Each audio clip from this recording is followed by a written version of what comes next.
Hello everyone. So before we will start our third session, we will just revise all these things that we have learned. So first we have learned in this chapter 2, that is nutrition in animals, that we are depend on plants because plants are making our food with the help of photosynthesis.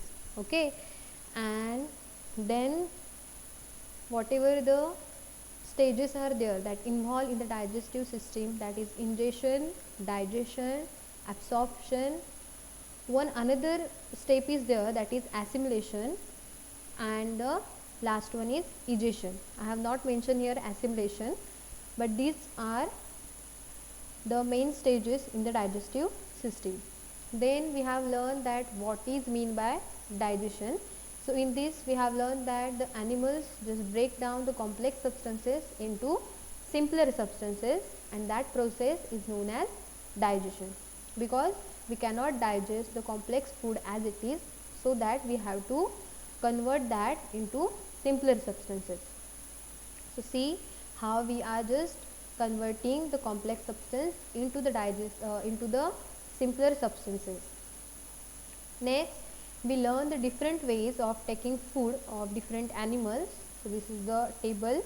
Again, the one activity we have completed, that is table 2.1. See this.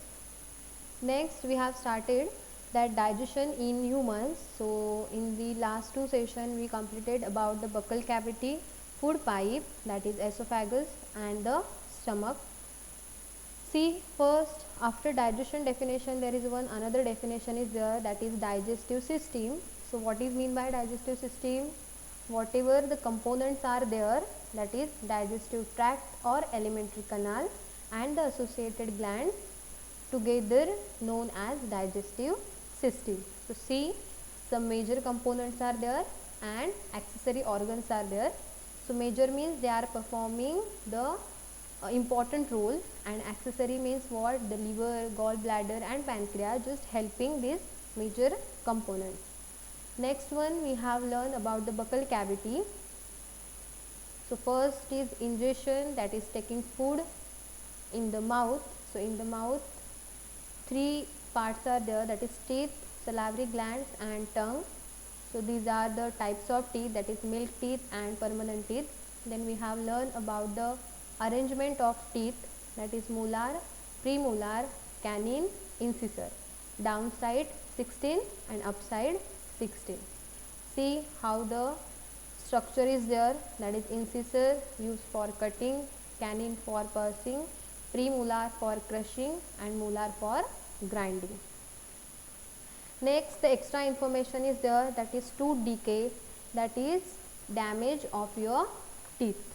Okay, so the main cause of the tooth decay is eating the high sugar content, eating the food with high sugar content, soft drinks, chocolate, not washing your mouth properly. Okay, so that happens because of these things. So if you don't want that tooth decay, you have to just keep your mouth clean. Twice a day you have to brush your teeth. So that is about tooth decay. Next we have learned about the tongue, that tongue has a taste bud. So because of that taste buds we can identify the taste whatever we are eating. Then tongue is helping for talking, and most important, that tongue is just mix the food with the saliva that's secreted by the salivary glands, and then the tongue just swallowing that food inside the mouth. Next stage or next organ we have learned in digestive system, that is food pipe or esophagus. So that food pipe is start from the neck to the chest area. Okay, see the tube like structure is there, and the function of the food pipe is just carry out that food and just give to the stomach. Next one we have learned about the stomach, which is the widest part of our digestive system, that is in U shape or flattened J shape is there, and this stomach is connected to the food pipe and the small intestine. So both ends are there. First end, upper end, is just connect to the food pipe, and the downside end is just connected to the small intestine.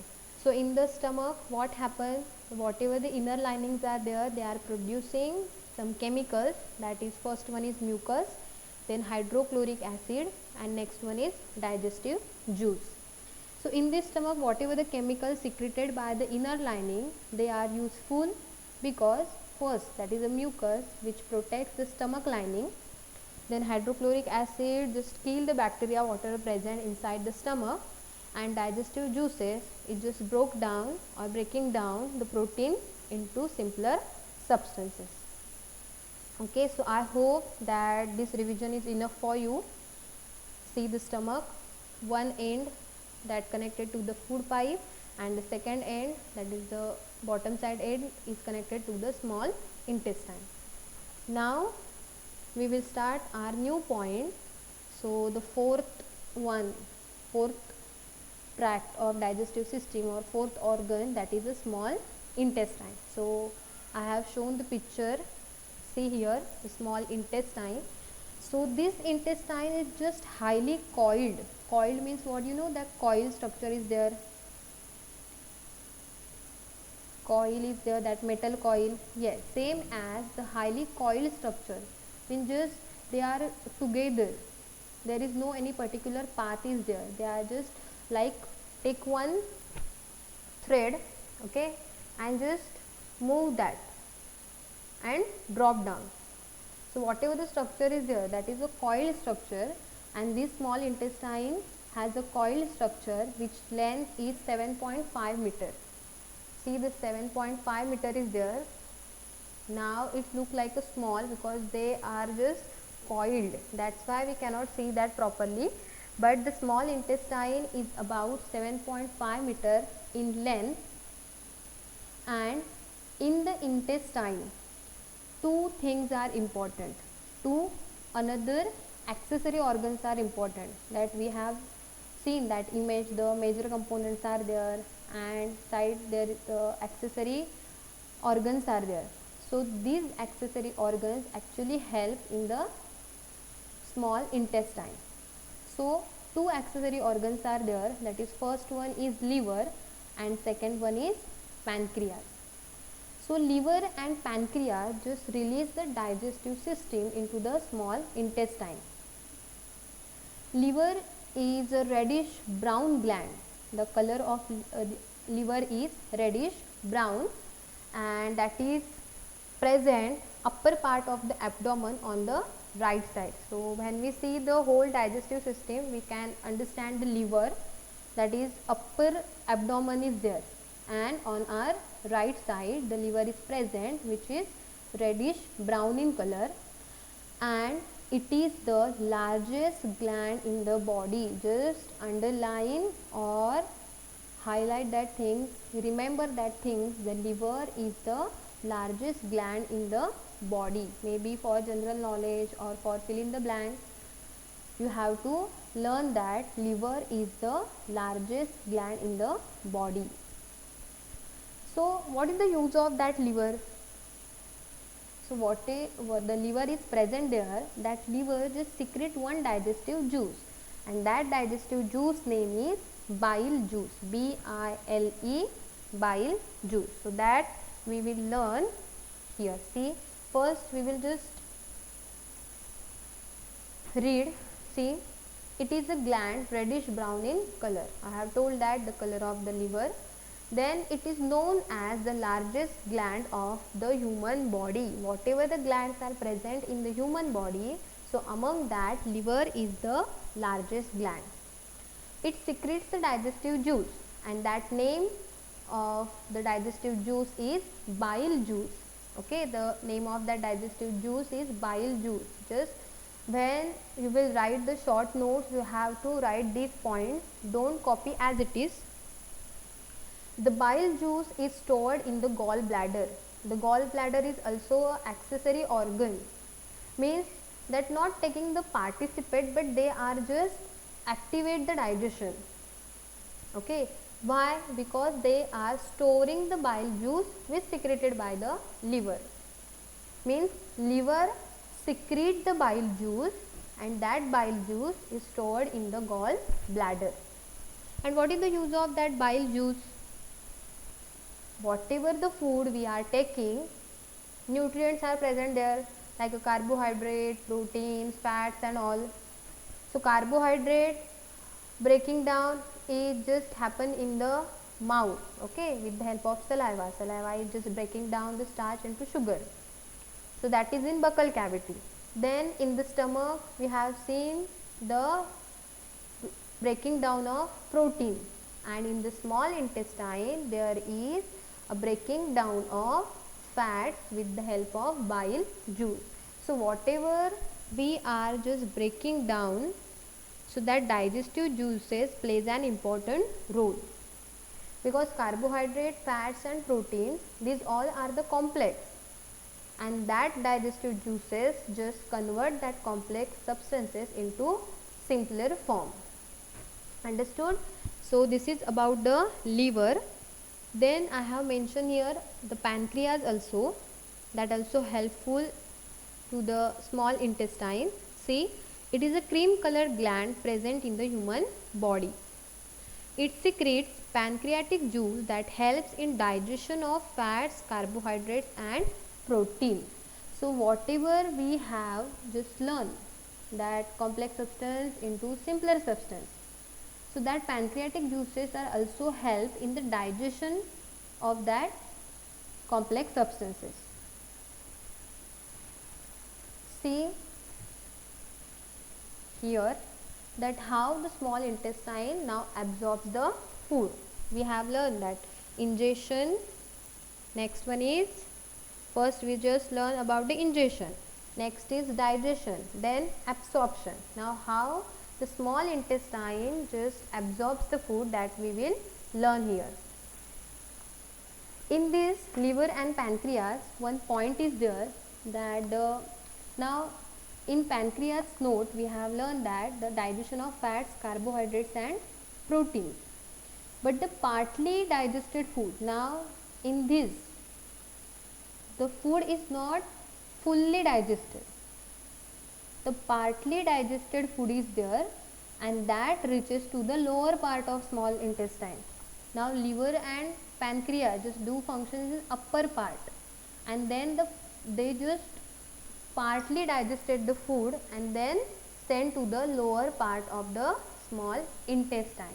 And here the carbohydrates broken into sugar, fat broken into fatty acids and proteins are just broken down into amino acids. And after that means the partly digestion is just completed in the lower part of the small intestine. Now next one is the absorption process. So it is a process by which the digested food enters the blood vessels of the small intestine.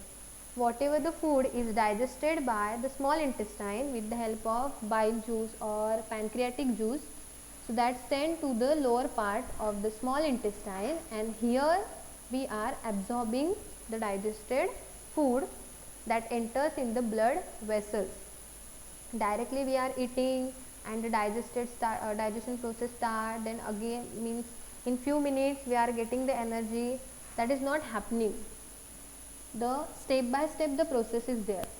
So in the absorption, what we have learned, that digested food, it just enters the blood vessels of the small intestine. Blood vessels of small intestine absorbing the digested food. Okay. Now how small intestine absorbs the food, that we will learn here.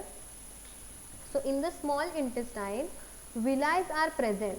V-I-L-L-I, villi in the intestine. So what are the villi? So like the pseudopodia, like the tentacles in the small intestine, the finger like outgrowths are there. Like we have fingers, same finger like outgrowth is there present in the small intestine. So that villi just increase the surface area for absorption of the digested food. Means what? See here, the small intestine contains small finger like structures called villi. They increase the surface area of the intestine, thereby increasing the amount of absorption.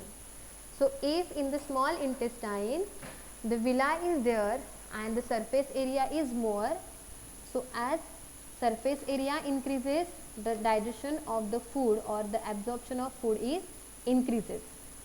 So these villi in the small intestine help digested food to enter in the blood vessels and then reaches to the whole body. Means if villi are not present in the intestine, the digested food cannot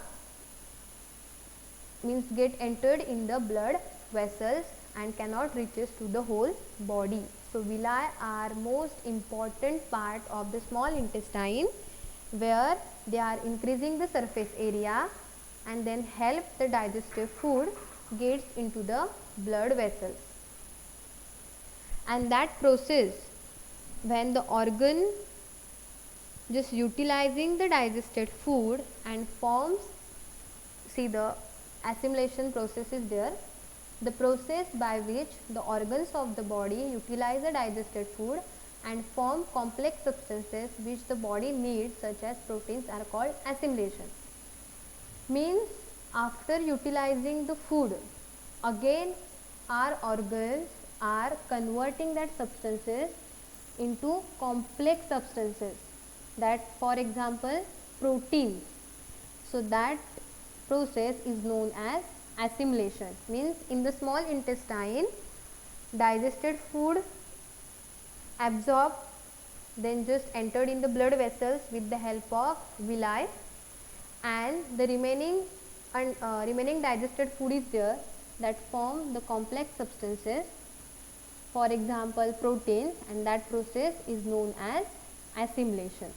Okay, so like that the small intestine absorbs food. Don't remember all the things, just see the functions and the structure of the small intestine.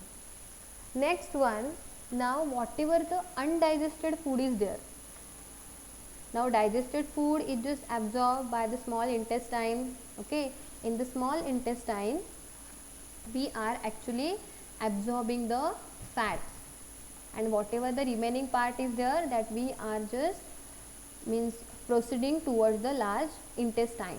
So that undigested food, small intestine forwarded to the large intestine. So see the structure of large intestine, that is about 1.5 meter long, but that is wide. See the wide, see the small intestine is 7.5 meter in length, but the width of the small intestine is less, and opposite to that large intestine, length is less, that is 1.5 meter, but the width is more. So whatever the undigested food is there, that passes through the small intestine, enters in the large intestine, and in the large intestine, the function of the large intestine is there, the undigested food is there, but with the undigested food some water is there, some salt is there, so that also helpful to our body. So from the undigested food, large intestine absorbs water and salt, and remaining waste is there, that just passes through the rectum, and that process, that removal of undigested food from the body, is known as egestion. Okay, see, this is our large intestine where the colons are there, and this colon just absorb the water and salt from the undigested food, and then remaining waste is there, that just with the help of rectum they are passes through the anus, and through the anus we are removing the waste from our body, and that process is known as egestion. Understood about the digestive system of humans? See how many. First we learn about the mouth. Okay, the mouth, with the help of, we are just crushing the teeth, then tongue is just added the saliva mixed in the food, then with the help of food pipe, that food it comes into the stomach. See, this is the stomach.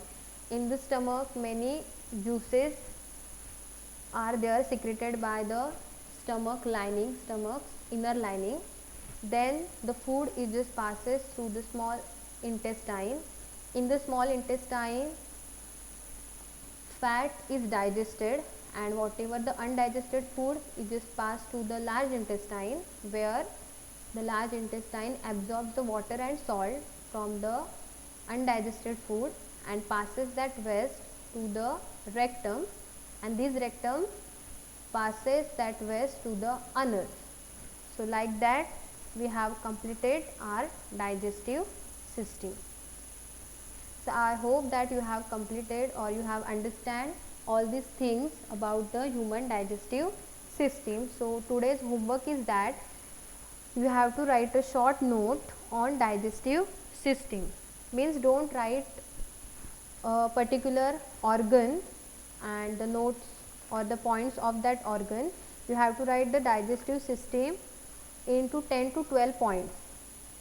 Okay, so one point of each, means like I have explained now with the help of that image, from mouth to the anus, that traveling or that journey you have to write. So this is your today's homework. Okay, thank you.